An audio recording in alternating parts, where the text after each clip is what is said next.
ဆောင်းပေါက်တွေဖွင့်လှစ်တာကြောင့်ထွက်ပေါ်လာတဲ့စူညံတန်တွေကနိုင်ငံသားတွေရဲ့ကျန်းမာရေးကိုထိခိုက်မှုနဲ့အနှောက်အယှက်ဖြစ်စေတဲ့အပေါ်ထိရောက်စွာရေးယူတားဆီးပိတ်ပင်ရေးဆိုကိုအမတ်နှစ်ပြည်နယ်လွှတ်တော်ကိုယ်စားလှယ်ကတင်သွင်းခဲ့ပါတယ်။ကျွန်တော်ကတော့ပြည်နယ်လွှတ်တော်ကိုယ်စားလှယ်ဦးတင်ကြီးဖြစ်ပါတယ်။နိုင်ငံသားများရဲ့ကျန်းမာရေးကိုထိခိုက်နိုင်ပြီးစိတ်ကိုအနှောက်အယှက်ဖြစ်စေတဲ့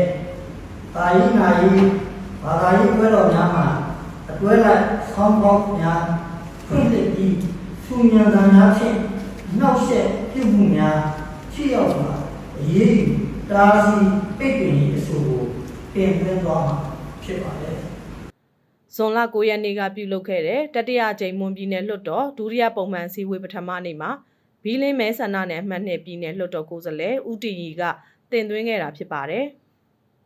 အဆိုကိုလက်ခံဆွေးနွေးရန်တင်မတင်ကိုပြည်နယ်လွှတ်တော်ကဆုံးဖြတ်တာနဲ့ပတ်သက်လို့ဆွေးနွေးလိုတဲ့လွှတ်တော်ကိုယ်စားလှယ်တွေကပြည်နယ်လွှတ်တော်ရုံးဒုတိယညွှန်ကြားရေးမှူးချုပ်ထံမှအမည်စာရင်းတင်သွင်းနိုင်တယ်လို့ကြေညာခဲ့ပါတယ်။ဟော်လမြိုင်မြို့မှာနေထိုင်သူတဦးပြောပြတာကတော့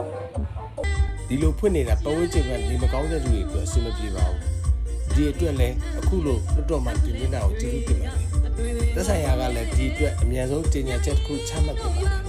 ။ဘာသာရေးအကြောင်းပြပြီးပောက်ကြရတဲ့စူညံတွေကကိုဘယ်သူမှမကြိုက်ပေမဲ့မပြောရကြဘူးလေ။အခုလိုတင်သွင်းတာကိုသဘောကျပါတယ်